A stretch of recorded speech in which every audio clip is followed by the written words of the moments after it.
fenómeno aleatorio, ¿de acuerdo? Puede ser, por ejemplo, la distribución de alguna variable aleatoria, o pueden poner una hipótesis sobre alguno de los parámetros de la distribución. Nuestro trabajo aquí, ¿cuál va a ser? Pues saber si esa afirmación que nosotros hacemos es cierta o no. ¿Y cómo vamos a saber si es cierta o no? ¿Cómo vamos a poder decir que sí es cierta o no? Pues tenemos que utilizar la información que tenemos en la muestra para decir si esa hipótesis es cierta o no es cierta. ¿De acuerdo? A esa información la conocemos como evidencia. ¿De acuerdo? No podemos decir que hay evidencia si no tenemos una muestra. Nuestra muestra va a ser nuestra evidencia principal. Entonces vamos a empezar a ver este tema viendo el ejemplo más conocido de pruebas de hipótesis. A lo mejor algunos ya conocen este ejemplo y es el ejemplo de la dama del té. Es el ejemplo con el que empiezan todas las clases sobre pruebas de hipótesis. Entonces nosotros no vamos a hacer la excepción y vamos a empezar con el ejemplo de la dama de té. Es un ejemplo que escribió Fisher en 1935. Entonces, desde 1935 este es el ejemplo de pruebas de hipótesis. ¿De acuerdo? Y es el ejemplo de pruebas de hipótesis porque involucra pues a la distribución, ya sabemos, la más sencilla que conocemos, que es la Bernoulli. Vale, entonces, ¿qué dice este problema? Vamos a pensar que había una dama, por eso se llama la dama del té, había una dama, una mujer que aseguraba que ella podía saber si en alguna preparación del té se había vertido primero el té o primero la leche. A esta dama era inglesa, ¿no? Entonces preparaban el té con leche y con té, la infusión. Entonces esta señora decía, o mujer, decía que ella podía saber qué pusieron primero, si el té o la leche, con solamente probarlo. Es decir, ella no veía cómo se preparaba, le traían una taza, lo probaba y ella sabía que se había vertido primero, si el té o la leche, ¿de acuerdo? Entonces, ¿qué hacemos para saber si la dama dice la verdad? Es decir, si realmente ella puede discernir entre el tipo de preparación, pues hacemos un experimento, ¿de acuerdo? Entonces vamos a escribir aquí un poco cómo va, ¿no? Vamos a decir, una dama afirma que puede saber si, ¿cómo le ponemos? Si se agregó primero el té o la leche con solo probar la mezcla. Entonces nuestro experimento para saber si va a decir la verdad va así. Experimento. Le vamos a dar n, n es el tamaño de nuestra muestra, le vamos a dar n pares de tazas. ¿De acuerdo? Le vamos a dar n pares de tazas. ¿Cómo van a estar preparadas estas tazas? Pues imagínense que aquí va a estar mi charolita. Le vamos a poner 2 tazas de té preparado. Una de las tazas, primero usamos leche y luego le agregamos el té. Y en la otra, primero el té y después la leche, ¿no? Para nuestro experimento, como queremos saber si ella realmente puede discernir entre el tipo de preparación, pues primero, ¿qué va a hacer? Pues el orden de las tazas va a ser aleatorio, orden aleatorio. Las tazas, ¿cómo deben de ser? Exactamente iguales a la taza. Para que ella no pueda decir así de, esta taza es de un color diferente, ¿no? Nada por el estilo. ¿Qué más? Le dejamos pasar tiempo suficiente entre cada uno de estos pares, ¿no? Le vamos a presentar n de estos y dejamos pasar tiempo suficiente entre cada par. ¿Por qué? Pues para asegurarnos que la dama no dice así como de, si acabo de probar una donde primero está la leche, entonces esta también, ¿no? Que no haya ningún tipo de relación. ¿Esto por qué? Pues para asegurar que los resultados van a ser independientes, ¿de acuerdo? Y le pedimos, pues obviamente, a la señora que clasifique estos pares, ¿no? Que nos diga si fue primero la leche o primero el té. Ok.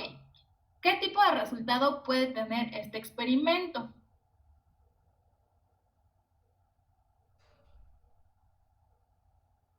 ¿Que le atine o no le atine? Exactamente. Entonces, tenemos dos resultados posibles, ¿no? Vamos a ponerle los resultados posibles. Son dos. Uno, pues que clasifique correctamente. Clasifica correctamente. Y otra, pues que no clasifica correctamente. Son dos resultados posibles. Eso quiere decir que voy a usar una variable aleatoria. ¿De qué tipo? Binomial. Bernoulli. La suma va a ser binomial. Entonces le voy a asignar 1 al éxito que clasifique correctamente y 0 a que no clasifique correctamente, ¿no? Vamos a ponerle aquí la variable aleatoria. Sigue una distribución Bernoulli de parámetro P. El parámetro P no lo conozco, ¿de acuerdo? Entonces, cada una de las clasificaciones, digamos cada una de las charolas, es una Bernoulli de parámetro P y le vamos a asignar 1 si la clasifica bien y 0 si no la clasifica bien. Ahora, también hay dos, digamos, casos reales, ¿no? Uno es que la señora mienta, es decir, que no tenga poderes. ¿Qué pasaría si la señora miente? Si la señora miente, ella dice que sí puede, pero si realmente no puede, ¿cuánto esperarían que valiera P? Vamos a ponerle, esperaríamos que P valiera ¿cuánto?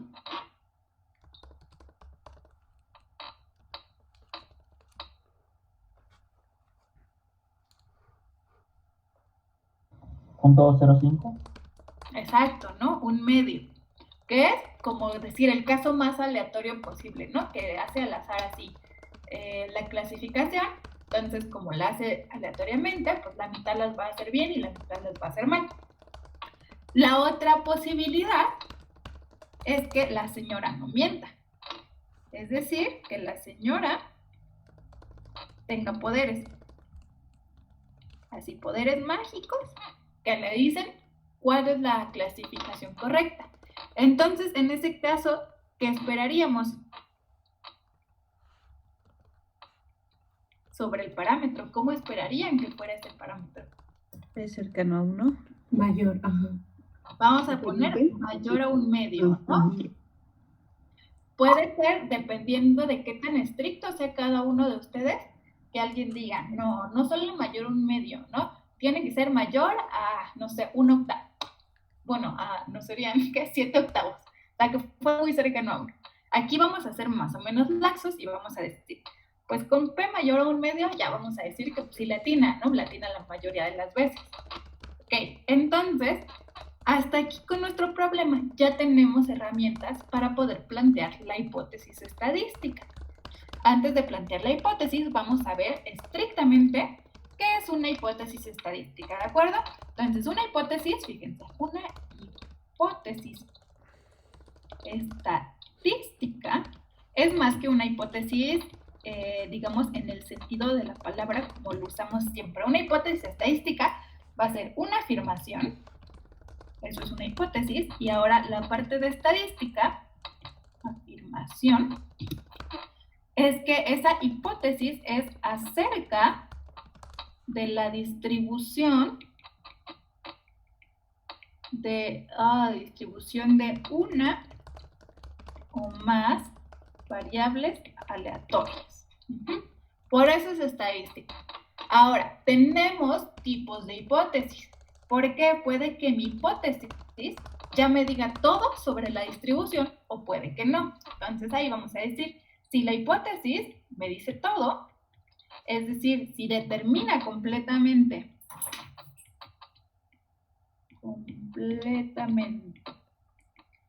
a la distribución, es una hipótesis de tipo simple, hipótesis simple. Y le voy a poner aquí con amarillito porque es otra definición. En cualquier otro caso, es decir, que no determine completamente a la distribución, vamos a decir que es una hipótesis compuesta. ¿A qué me refiero con determinar completamente a la distribución o no? Vamos a volver al ejemplo de la dama del té. Fíjense, si yo digo, ya sé que son Bernoullis porque tengo dos resultados posibles, ¿no? Eso lo sé del problema. Ahora, si mi hipótesis fuera que el parámetro vale 1/2, ¿de qué tipo de hipótesis es? ¿Qué creen? ¿Simple o compuesta?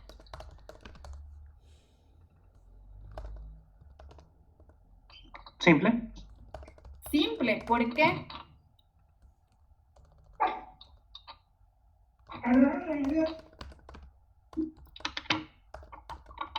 Porque ya me está definiendo ya totalmente cómo es la distribución, ¿no? Una Bernoulli de parámetro 1/2. Exactamente, porque si yo digo que P es 1/2, pues ya sé que es la Bernoulli de parámetro 1/2 y ya no tengo nada más que buscar. Por el contrario, si yo digo P mayor a 1/2, es una hipótesis compuesta. ¿Por qué? Pues porque sé que el parámetro es mayor a 1/2, pero no sé exactamente cuánto vale. Por ejemplo, no puedo calcular la esperanza de esa distribución, ¿cierto? Esa sería una hipótesis compuesta. Muy bien. ¿Qué más tenemos que saber de teoría acerca de las pruebas de hipótesis? Bueno, tengo dos posibilidades siempre. Tengo mi hipótesis y tengo que tener un caso, digamos, opuesto, ¿de acuerdo? Entonces, el caso opuesto, pues es la opinión contraria, ¿no? En el caso de la señora del té, pues tengo o que tenga poderes o que mienta. Entonces, siempre voy a tener dos posibilidades. Vamos a poner dentro de las dos posibilidades hay posibilidades, disculpen.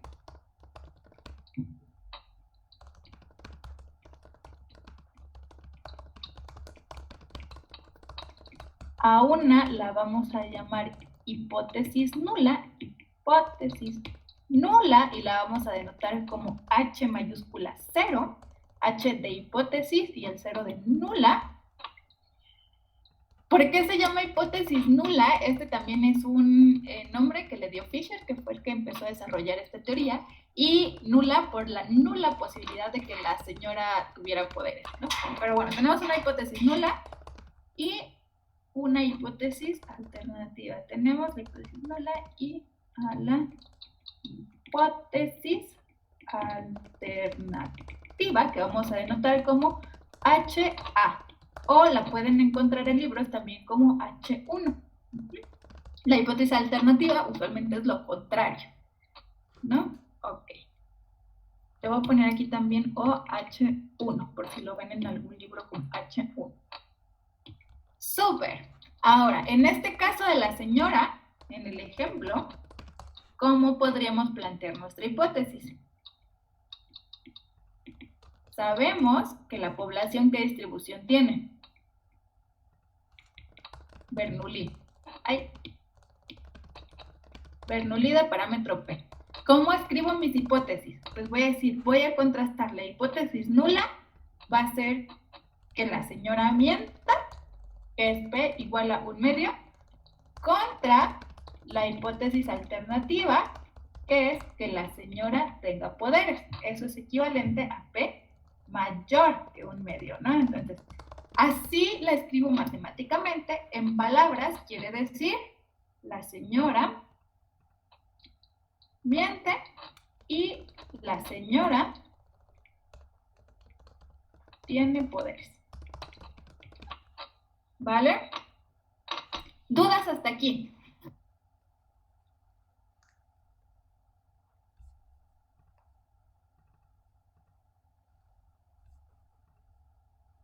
¿Todo bien? ¿Todo bien? Vale. Entonces, ya que tenemos nuestras hipótesis fijas, así es lo primero que tenemos que hacer, saber qué nos estamos preguntando. Ahora, ¿qué vamos a hacer? Yo tengo mi muestra, tengo mis hipótesis. ¿Qué quiero? Tomar mi muestra y a partir de mi muestra saber si me quedo o no con la hipótesis nula. Entonces, ¿qué es lo que estamos buscando? Pues en términos de la muestra, lo que estamos buscando es una especie de regla de decisión que esté basada en la muestra, porque es lo único que tengo. Que nos ayude, lo puse en plural, nos ayude a determinar si se rechaza o no la hipótesis nula, H0. Ahora, ojo con las palabras que estoy usando. Si ustedes ponen atención, todo el tiempo estoy rechazando o no la hipótesis nula. Algo que no hacemos en estadística es aceptar alguna cosa. Particularmente aquí no vamos a aceptar la hipótesis nula. ¿Por qué? Porque basada en mi muestra, lo máximo que yo puedo decir es que esto tengo evidencia suficiente como para no rechazar o sí rechazar H0. Pero yo nunca en la vida voy a tener evidencia suficiente para afirmar que realmente es este valor. ¿Eso por qué? Porque sabemos que todo aquí está basado en probabilidades y en estadística. Es decir, que si yo cambio mi muestra, puede que el resultado cambie, ¿de acuerdo? Entonces aquí siempre vamos a rechazar o no H0. Implícitamente, cuando yo digo rechazo H0, estoy diciendo que me voy a quedar con la hipótesis alternativa, ¿de acuerdo? Y cuando no rechazo H0, pues estoy diciendo que me voy a quedar con H0. Vale. Muy bien, entonces dijimos, estamos buscando una regla basada en la muestra que me ayuda a determinar o no si rechazo H0 y vamos a decir a esta regla es a la que vamos a conocer como mi prueba de hipótesis. A esta regla la conocemos como prueba de hipótesis y la vamos a denotar por gamma. ¿De acuerdo? Va a ser mi prueba de hipótesis gamma. Vamos a regresar en el ejemplo de la dama.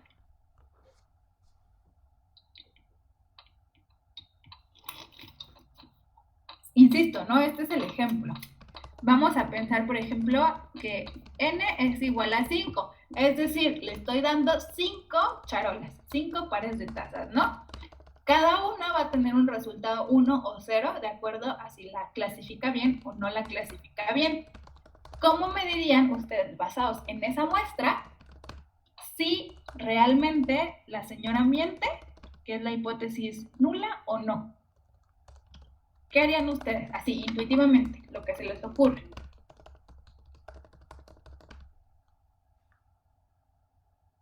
Rechazar H0, ¿no? Que miente la señora.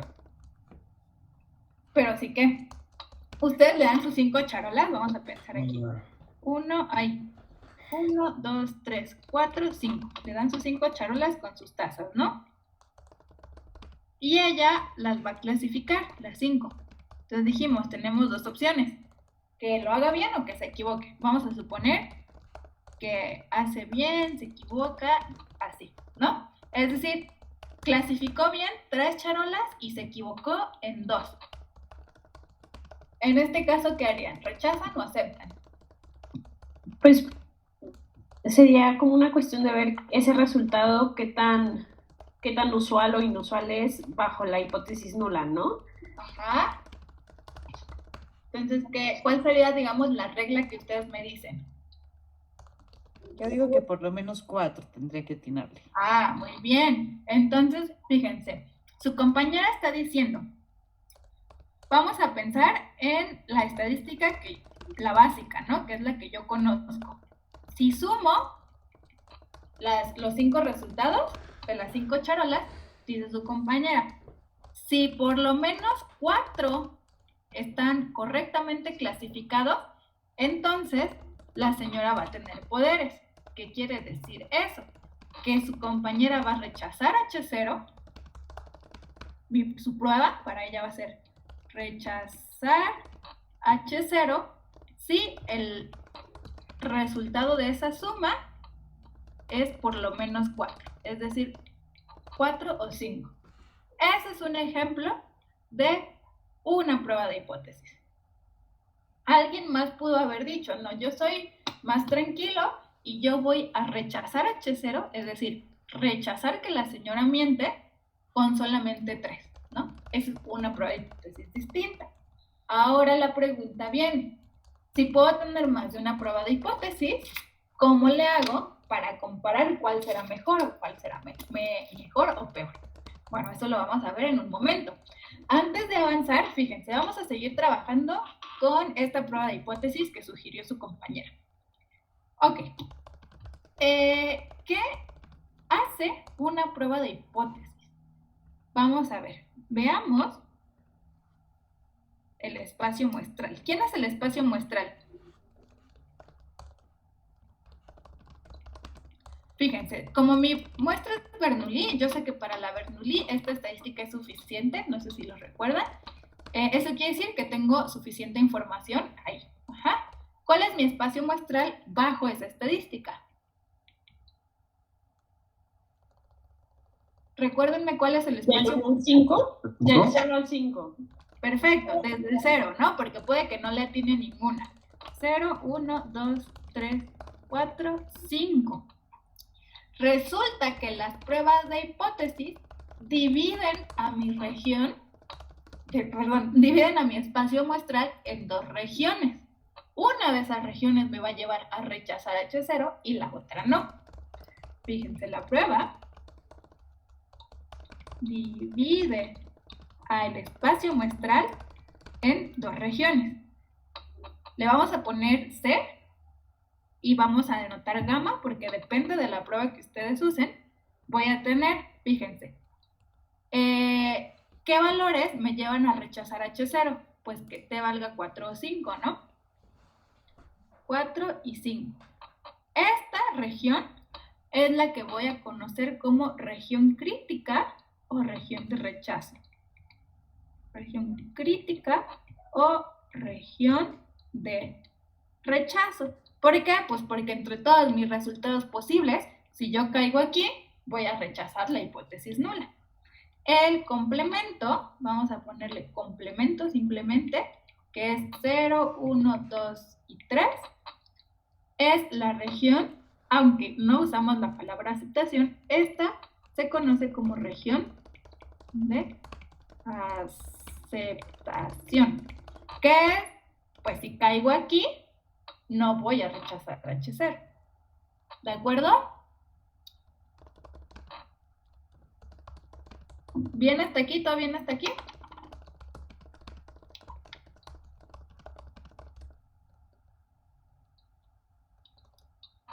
¿Qué letra es esa? Es una C así gordita. Ah, ok. Va. Ahora, mi prueba también divide a mi espacio parametral. Ahora, ¿qué es lo que ocurre con el espacio parametral? Aquí sí, fíjense, en el espacio muestral, que son todos los resultados posibles, sí voy a tener, uno es el complemento del otro, ¿no? Porque como es mi espacio muestral, una de esas cosas tiene que pasar. Ahora, en cuanto al espacio parametral, esto es lo que pasa. ¿Quién es mi espacio parametral? ¿Se acuerdan?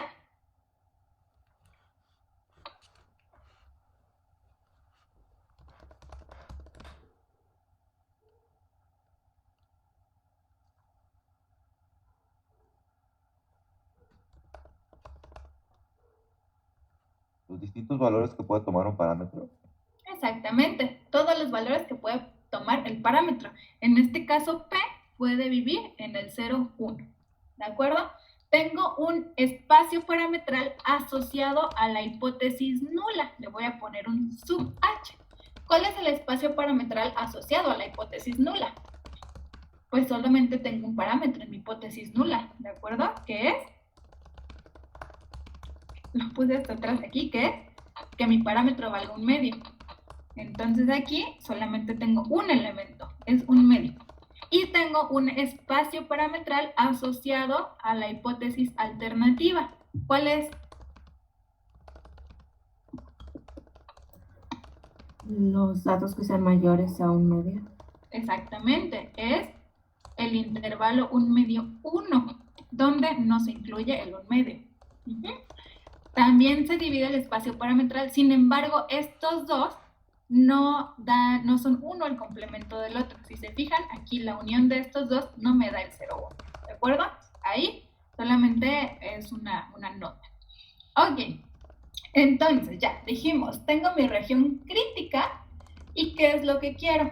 Bueno, antes de ver qué es lo que quiero, observen, tener mi región crítica les da más o menos información que tener su prueba de hipótesis. Imagínense que yo les pongo el mismo problema y les digo, ¿cuál quieres? ¿La región crítica o la prueba de hipótesis? ¿Qué me dicen ustedes?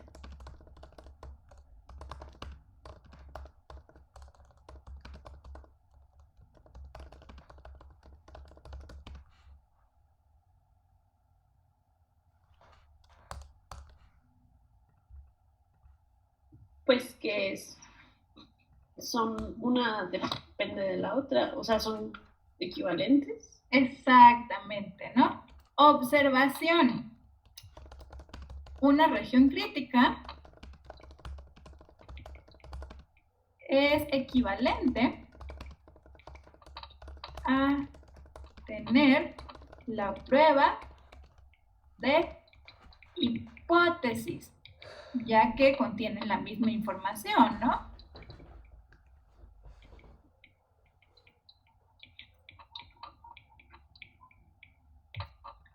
Y a otro asterisco que no les dije, no, bueno, todavía no lo vamos a decir.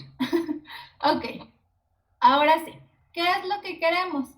Pues dijimos, si yo puedo tener diferentes pruebas de hipótesis, y aquí estoy diciendo que las pruebas de hipótesis, pues cada una es equivalente a su región crítica, pues entonces también puedo tener muchas regiones críticas, ¿de acuerdo? Lo que yo quiero es encontrar a la mejor prueba de hipótesis o la mejor región crítica. Ahora, ¿cómo o en qué términos defino a la mejor? Pues para mí lo mejor siempre va a ser lo que me lleve a equivocarme lo menos posible, ¿de acuerdo? Nosotros sabemos aquí, lo voy a repetir, que como estamos tomando una decisión estadística, voy a estar basada en probabilidades. Entonces siempre voy a tener la posibilidad de equivocarme. La idea es que yo encuentre a la región crítica que haga que la probabilidad de equivocarme sea pequeñita, lo más pequeñita posible, es decir, que minimiza la probabilidad de equivocarme. Ahora, para yo poder trabajar con la probabilidad de equivocarme, primero tengo que ver cómo me puedo equivocar, ¿de acuerdo? Entonces vamos a ver, vamos a ponerle aquí de subtítulo el error. Vamos a ver, en el ejemplo, ¿cómo me puedo equivocar? Imagínense que ya llega la dama, le doy sus 5 charolas, la dama las clasifica y yo llego a una conclusión. Puede que esa conclusión sea cierta o puede que no, ¿de acuerdo? ¿Cómo creen o cuáles creen que sean las posibilidades de equivocarme? En palabras, ¿no? Decir que tiene poderes cuando no los tiene. Exactamente, ¿no? Entonces, esa es una manera de equivocarme. Que yo llegue a la conclusión de que la dama sí tiene poderes cuando no. Decir que la dama tiene poderes cuando no los tiene, es decir, cuando ella miente. No, falso positivo. eso estaría que rechazando. A ver, esperen. Rechazo H0, que es mi hipótesis nula, cuando es cierta, ¿no? Que es que no, cuando H0 es cierta, que es que no tenga poderes. ¿Cómo más me puedo equivocar? Pues la otra opción. Decir que no tiene poderes cuando sí tiene poder. Exactamente, la otra es decir que la dama miente cuando en realidad tiene poderes. En términos de las hipótesis, ¿qué estaría haciendo? Aceptando la hipótesis nula. H0. No No rechazando. rechazando, exacto, muy bien. Ah, perdón, sí, no rechazó. Rechazo H0 cuando Cuando H0 es falso. O, bueno, perfecto, ¿no? Ya, estos son los únicos dos tipos de errores que podemos cometer al momento de hacer una prueba de hipótesis y tienen nombre. Esos tipos de errores son los famosos errores tipo 1 y tipo 2. Entonces, fíjense, vamos a recordar, primero aquí en pruebas de hipótesis nos vamos a basar solamente en H0. La hipótesis alternativa nos sirve más como para tener algo con que contrastar, pero lo que siempre nos va a interesar a nosotros es la hipótesis nula.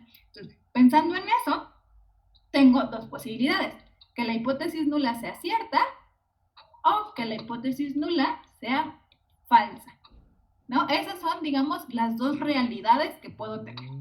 Dentro de esas dos realidades, yo voy a hacer mi prueba y tengo dos resultados posibles. Que yo diga, no es cierto, es decir, rechazo H0, o lo contrario, que no rechace H0. Si yo rechazo H0 cuando H0 es cierta, voy a tener un error. Ese es el conocido error tipo 1. ¿Qué pasa si yo rechazo H0 cuando H0 es falsa? Estás en lo correcto. Exactamente, ahí estoy tomando la decisión correcta. ¿Qué pasa si yo no rechazo H0 cuando H0 es cierta? También Te estoy equivocas. Ajá. perfecto, en lo correcto. Y finalmente, si no rechazo H0 cuando es falsa, entonces ahí estaría cometiendo el conocido error tipo 2. Aquí les puse un 1 normal y usualmente es un 1 bien. ¿Vale? ¿Son los falsos positivos y negativos? ¿Perdón? ¿Eso es como tener un falso positivo o un falso negativo? Exactamente, estos son el falso positivo y el falso negativo. Si ustedes están aquí, pues tendrían un falso positivo porque se quedarían con H0 cuando no es cierta, y en este caso un falso negativo porque ustedes darían lo contrario, ¿no? Yo tenía un profesor que decía que también hay un error tipo 3, y el error tipo 3 es interesante, lo vamos a poner aquí. Error tipo 3, que ya no aparece, pero es importante porque el error tipo 3 corresponde a responder una pregunta que no te están, o sea, responder la pregunta incorrecta. Responder a la pregunta incorrecta, ¿no? Porque el primer paso siempre es fijar mis hipótesis y las hipótesis deben de ir de acuerdo a la pregunta que yo quiero responder, ¿de acuerdo? Muchas veces nos pasa que vemos un problema, hacemos nuestras hipótesis y resulta que al final ni siquiera nos estaban preguntando eso. Entonces, aguas con ese error tipo 3. Ok, muy bien. Entonces ya tenemos a nuestros dos tipos de errores, el error tipo 1 y el error tipo 2, ¿de acuerdo? Ok, hasta aquí vamos bien. ¿Cómo medimos a los errores? Pues los medimos con la probabilidad de cometerlos, ¿de acuerdo? Vamos a decir, medimos a los errores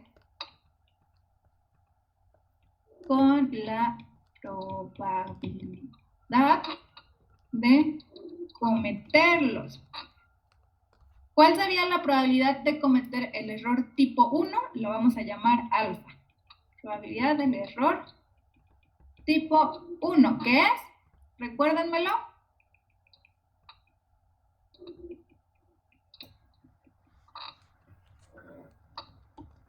Rechazar cuando es cierta, ¿no? Exacto. Esto traducido a probabilidades es la probabilidad de rechazar H0 dado que H0 es cierta. A la probabilidad del error tipo 2 la vamos a conocer como beta, y aquí se los voy a poner con amarillo porque esta es la notación estándar.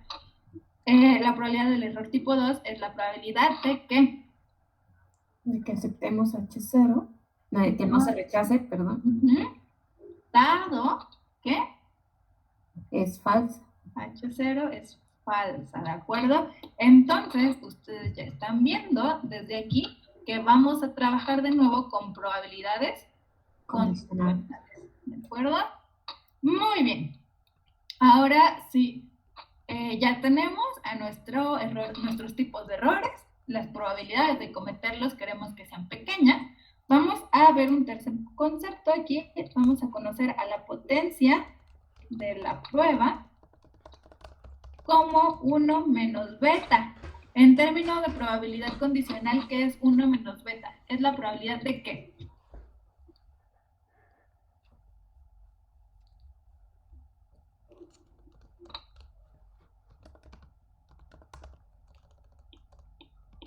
Si esto es beta, en términos de probabilidades, ¿quién es 1 menos beta? Que no se cometa el error tipo 2. Fíjense, en términos de probabilidad condicional, el complemento a no rechazar es, pues sí, rechazar, ¿no? ¿Cero? Cuando H0 es falso. Exacto, cuando H0 es falsa. Es decir, es la probabilidad de que la prueba se rechace correctamente. ¿De acuerdo? Digo, de que la prueba rechace a la hipótesis nula correctamente. Ok. Ya tenemos a nuestros tipos de errores, sin embargo, vamos a ver que tenemos una función que nos va a decir qué tan buena es la prueba en términos de la potencia. Y esta, ojo, la potencia de la prueba es 1 menos beta. Ahora vamos a ver la función potencia. Es diferente. Una cosa es la potencia, que es 1 menos beta. La función potencia le vamos a poner pi asociado a gamma, porque esta pues depende de la prueba que ustedes estén usando, y es una función que depende del parámetro. Es la probabilidad de rechazar H0 dado un valor de su parámetro. ¿De acuerdo? Ahora, idealmente, así como el mejor de los casos posibles, ¿cuánto esperarían que valiera esta función? Vamos a ponerla aquí, idealmente. ¿Cuánto esperarían que valiera esta función si su parámetro está en el espacio parametral asociado a la hipótesis nula?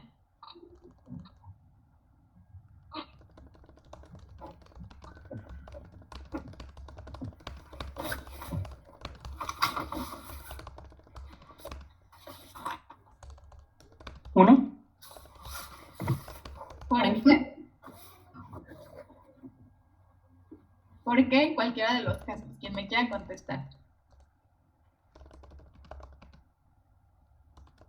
No sé, es que sería la probabilidad de rechazar H0, dado que ocurra teta, sería que H0 sea cierto, ¿no? Muy bien. Sí.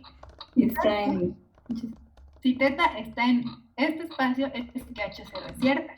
Entonces, aquí lo que están diciendo es la probabilidad de rechazar H0 dado que H0 es cierto. En el mundo ideal, ¿perdón?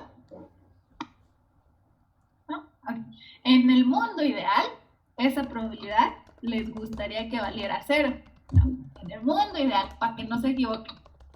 Y en el caso contrario, si teta está en HA, ¿cuánto quisieran que valiera esta función?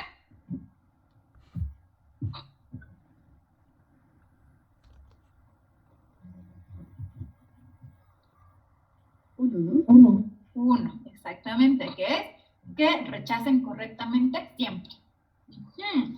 Muy bien, entonces, fíjense, en el ejemplo, y esto lo debimos haber puesto, no, pues ya lo puse antes, olvídenlo.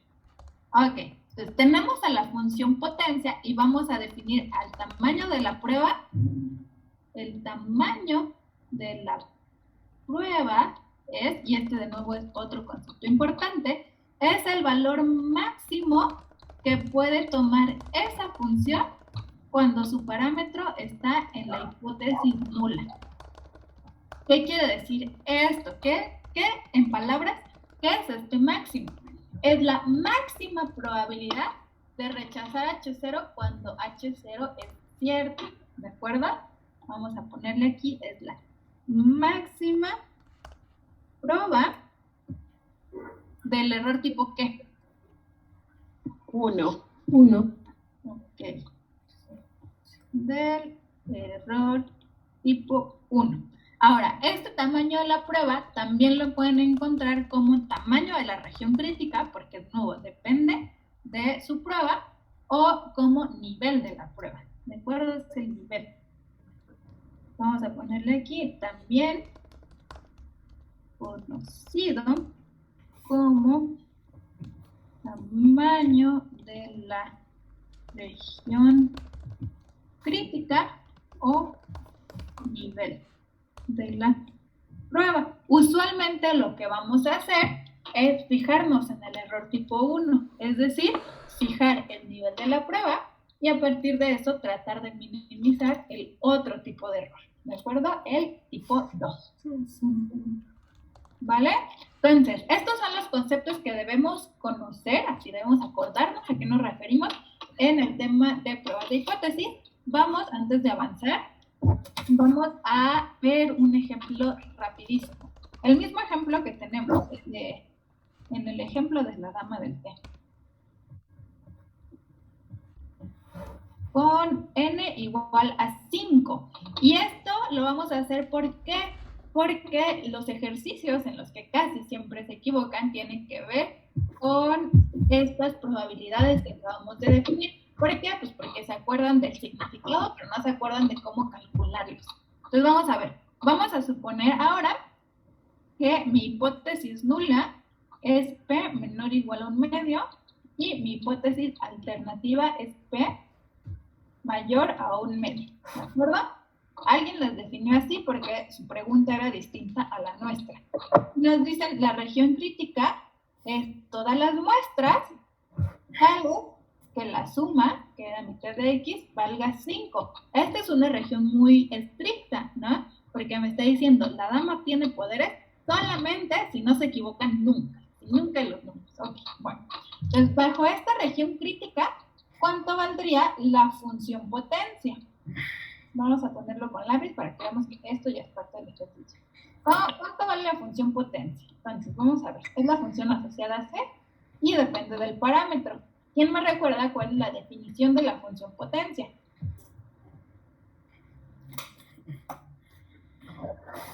Maestra, en este ejemplo, un supuesto debe ser que tanto el té como la leche tienen la misma temperatura, ¿no? ¿Qué? A ver otra vez, perdón. Que tanto el té como la leche tienen la misma temperatura. Es un supuesto que debe tener también, ¿no? No estoy entendiendo. Ah. A ver otra vez. El té, esta té es la estadística, es la suma. No. El supuesto global del ejemplo. Que el té y la leche. Ajá. Que tenga la misma temperatura, porque si hay diferencia en temperatura, pues al tocar el envase puedes saber que llegó primero. Sí, no estoy segura, porque aunque tengan diferente temperatura, si pone la mitad y la mitad, entonces puede estar más caliente. Ok, sí, vamos a agregarlo.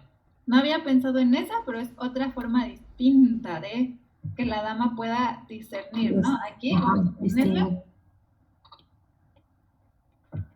Misma temperatura. Gracias. Gracias a ti. Misma temperatura. Súper. Ok. Ahora sí, ¿quién me recuerda cuál es la definición de la función potencia?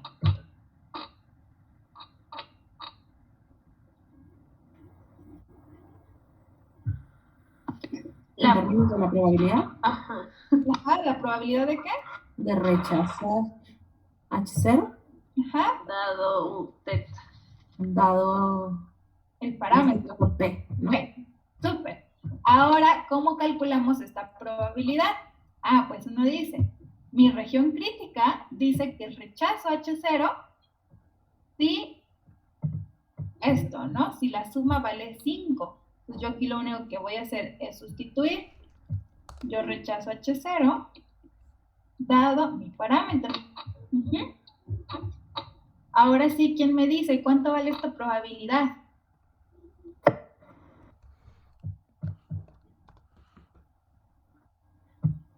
¿Cuál es la probabilidad de que la dama no se equivoque en ninguna de las 5 charolas.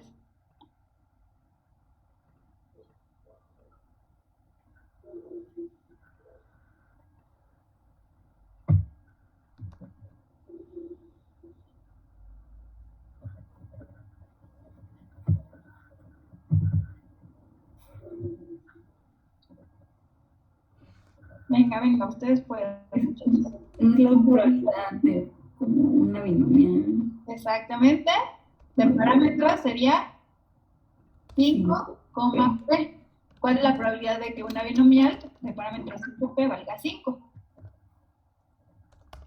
Pues alguien podría decir, pues muy fácil, P a la 5, exactamente, ¿no? Que es tener los 5 éxitos, P a la 5, ¿no? Con P, pues lo que sea que valga. Aquí me están diciendo, dado P, pues conocen P, ¿no? Si me dicen dado P, lo conocen. Pueden calcular esta P. ¡Súper! Ahora, si me piden calcular alfa, ¿qué hago? ¿Quién es alfa?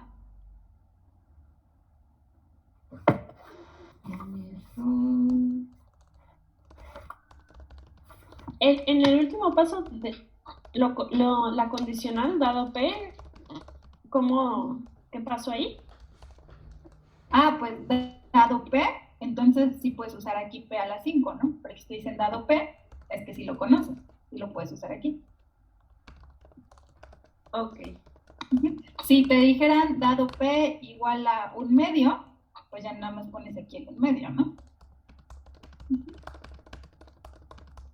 Va. Ahora sí, alfa. ¿Quién es alfa? La probabilidad de rechazar H0 dado que H0 es cierta. Rechazar H0 dado H0 cierta. Exactamente, ¿no? Es la probabilidad del error tipo 1. Ahora, ojo, en algunos libros ustedes van a encontrar que dice probabilidad de rechazar H0 dado H0. Si nada les ponen dado H0, lo que quieren decir es dado H0 cierto, ¿vale? Ok, ahora sí, lo mismo vamos a hacer. Esto es exactamente igual a la probabilidad de que mi T, es decir, la suma, valga 5. ¿Por qué? Porque eso dice mi región de rechazo, dado... Ahora la pregunta es, ¿quién es H0 cierta? Dado que P es menor o igual a 1/2. Es todo lo que sé. P es menor o igual a 1/2. ¿Cuánto vale esto? Pues yo lo puedo expresar de distintas formas, pero una forma, digamos, la más sencilla, es decir, pues esto es P a la 5 con P menor o igual a 1/2.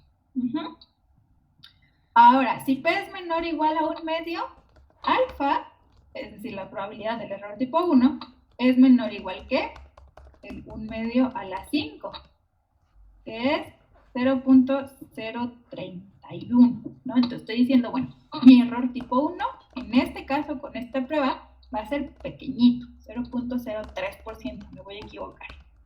¿De acuerdo? ¿Dudas en el cálculo del error tipo 1?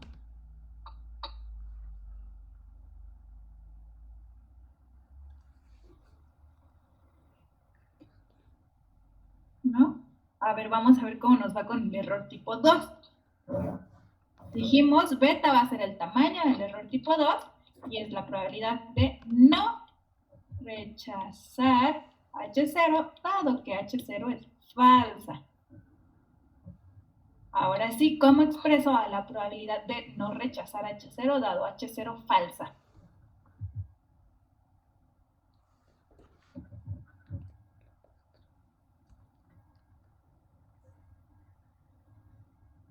¿Qué harían ustedes?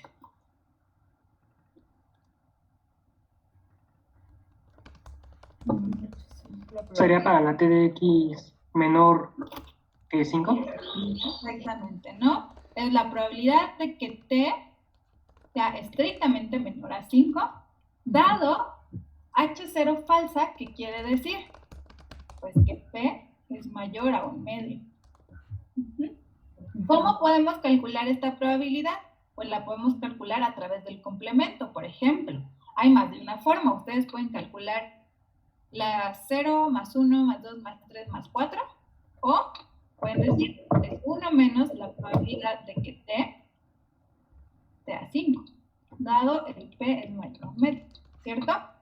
Es decir, es 1 menos P a la 5 con P mayor a un medio. Pregunta, aquí cómo podríamos acotar a el tamaño del error tipo 2, a beta. Si yo solamente sé que P es mayor a un medio,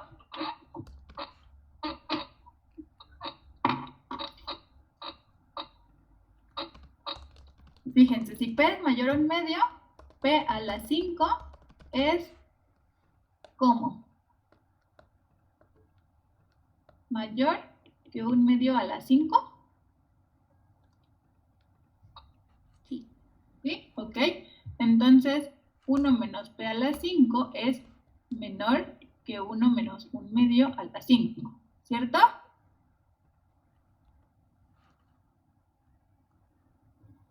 Lo que hice fue multiplicar por menos, se invierte el orden de la desigualdad y sumar un 1 de los dos lados. ¿Qué quiere decir esto? Que beta, el tamaño del error tipo 2, es menor que 1 menos un medio a la 5. Esto vale 0.9687. Te estoy diciendo, mi error, la probabilidad de cometer el error tipo 2 es menor que 0.96. ¿Esto me ayuda o no me ayuda? ¿Qué dicen?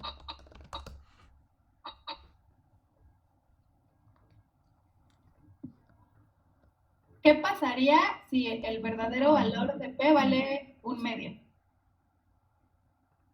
Es gigante. Es muy grande, ¿cierto?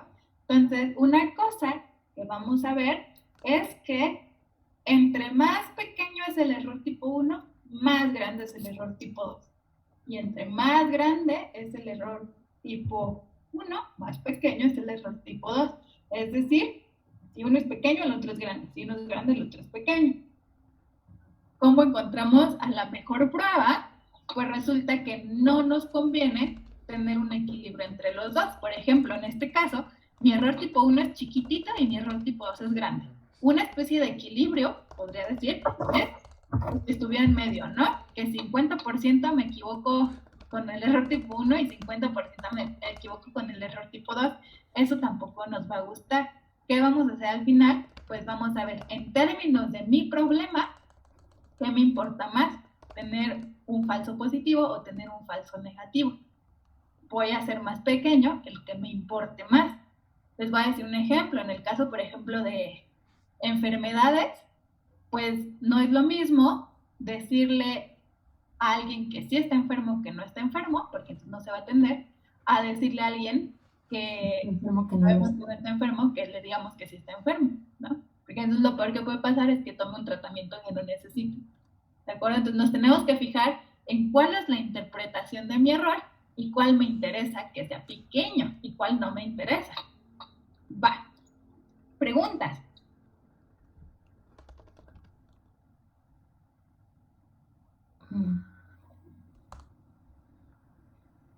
Ok. Entonces, bueno, este ejercicio fue para recordar que nosotros ya tenemos herramientas suficientes para calcular las probabilidades del error y también para saber que pues no es lo mismo el error tipo 1 que el error tipo 2. De nuevo voy a decir, siempre hay que tener la interpretación de mi problema, ¿no? En palabras, ¿qué significa el error tipo 1 y qué significa el error tipo 2? Muy bien, entonces vamos a empezar a ver, vamos a hacer aquí más o menos lo mismo que hicimos en el tema de intervalos de confianza. ¿Qué quiero decir con esto? ¿Qué quiero decir con esto? Pues vamos a ver el procedimiento de cómo encontrar a la mejor prueba de hipótesis que pueda. Vamos a ver los casos importantes, pero de nuevo no tenemos que hacer el procedimiento porque en algún momento se encuentran una distribución distinta. En teoría, sabríamos cuáles son los pasos a seguir, ¿va? Entonces vamos a empezar con el caso más sencillo de todos. ¿Y cuál es el caso más sencillo de todos? Pensando ya en pruebas de hipótesis, es cuando tengo dos hipótesis solamente. Hipótesis simple contra simple. ¿Y por qué es el caso más sencillo? Pues porque solamente tengo dos opciones, ¿no? Que tenga, por ejemplo, aquí, en este caso es difícil, ¿no? porque tengo muchas variables aleatorias Bernoulli contenidas en mi hipótesis nula y muchas contenidas en mi hipótesis alternativa. El caso simple contra simple, pues solamente estoy comparando una distribución con una distribución. Va. Entonces, a ver, el caso simple contra simple lo que quiere decir es que mi hipótesis nula es del tipo parámetro igual a z0 contra mi hipótesis alternativa, mi parámetro es zA. Ahora la pregunta aquí, antes de hacer el procedimiento, es ¿quién es zeta, quién es z0 y quién es zA? ¿Qué me dicen? Ojo, z0 y zA, los voy a poner aquí, van a ser dos números conocidos. Por ejemplo, en el de la dama de T, un ejemplo de hipótesis simple contra simple, vamos a ponerla aquí. Por ejemplo, con la dama del T, yo pude haber dicho, mi hipótesis nula es P igual a 1/2 contra mi hipótesis alternativa P igual a 7/8. ¿De acuerdo? Este θ está representando a mi 7/8, este θ0 está representando a mi 1/2. ¿De acuerdo? El θ, pues es el parámetro P. ¿Vale? Esto es solo para tener claro qué es lo que sí conocemos y qué es lo que no conocemos. Ahora, muy bien. Voy a repetir un poco algo que ya dije. ¿Qué es lo que vamos a hacer? Pues vamos a fijar uno de los errores. ¿Qué error vamos a fijar? Es el error tipo 1, el que vamos a fijar. Y vamos a intentar encontrar la prueba que con ese error tipo 1 fijo minimice el error tipo 2. ¿Por qué vamos a hacer esto? Pues porque muy simple, ¿no? Vamos a hacer esto porque sí. Cuando ustedes fijen su hipótesis nula, entonces, ¿cómo van a fijar su hipótesis nula? Pues la van a pensar primero viendo cuál es su error tipo 1, que es el que es más pequeñito, ¿de acuerdo? Ojo. Ojo. Vamos a poner aquí. Ojo. El procedimiento que vamos a seguir. Procedimiento que seguimos. Fija al error tipo 1 y sobre eso minimiza al error tipo 2.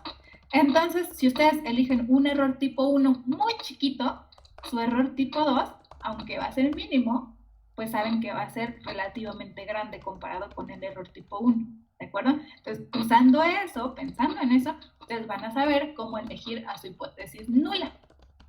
Ok, eso lo vamos a ver igual un poco en los ejemplos. No se preocupen tanto por ahora. Ok. Vamos a ver. En este caso, tenemos un solo parámetro en cada una de las hipótesis. Entonces, una buena prueba, ¿cómo sería? Fíjense, una buena prueba, vamos a ponerle, sería aquella que ¿qué? Una buena prueba será aquella que a mi función potencia evaluada en el parámetro de la hipótesis nula, ¿cómo quieren que sea esto? La probabilidad sería de rechazar H0 dado H0 cierta sea pequeño. ¿Por qué no pueden hacer que esto sea 0? Es pregunta, ¿por qué?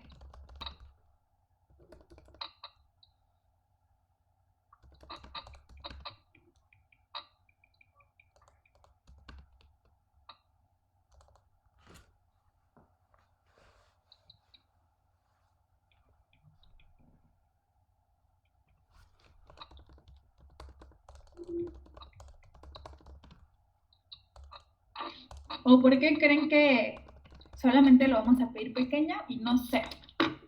Porque haría muy grande, ¿no? Al error tipo 2. Exactamente, porque haría muy grande el error tipo 2. demasiado grande. Entonces solo vamos a pedir que sea pequeño. Además, en este caso vamos a tener justo eso, ¿no? Que esta probabilidad, pues es toda la probabilidad del error tipo 1. Ok. En términos de esta función, ¿cuánto vale el error tipo 2?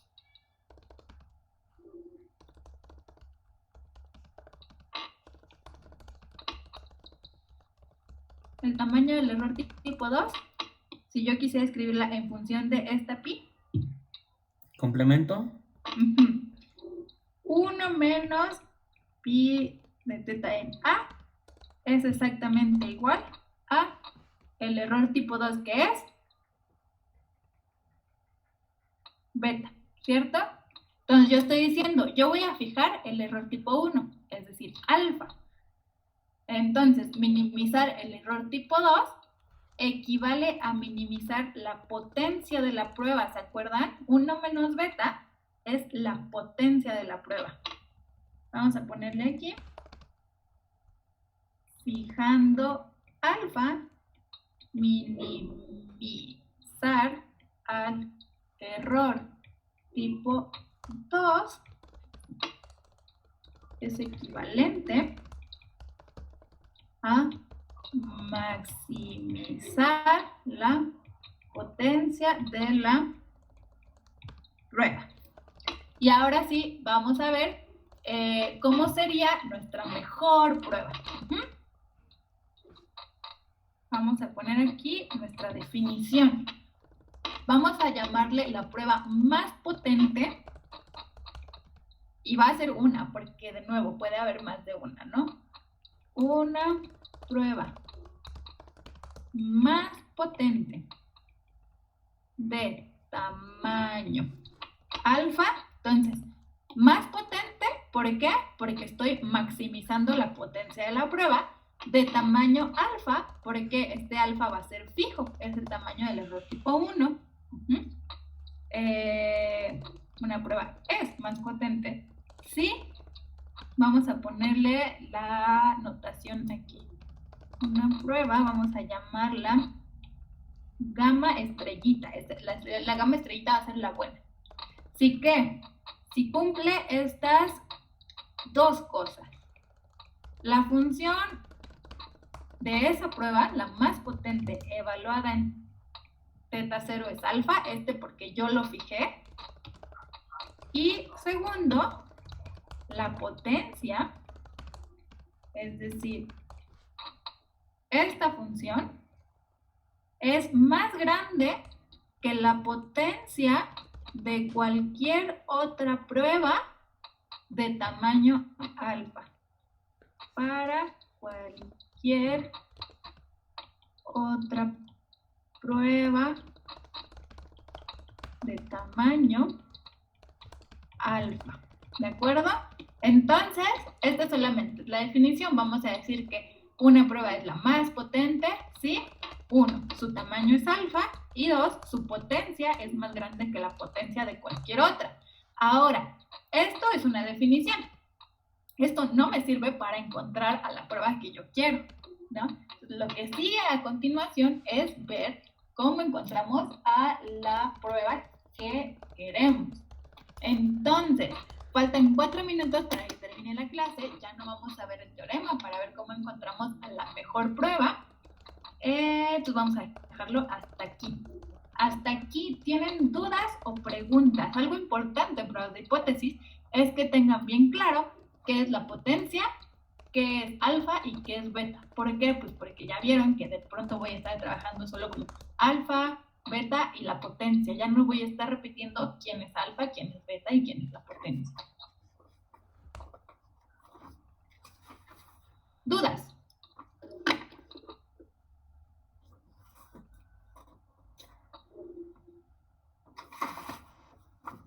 Solo el comentario de si el error tipo 1 más el error tipo 2 es igual a la unidad, el error tipo 3 que comentó ser el conjunto vacío. No. El error tipo 1 no es el complemento de 1 del error tipo 2. Porque eso querría decir que siempre te equivocas. No. No son uno complemento del otro. Lo que sí pasa es que si uno crece, el otro se hace pequeño. Pero la suma no es 1. Ok. ¿Va? Va. ¿Más preguntas?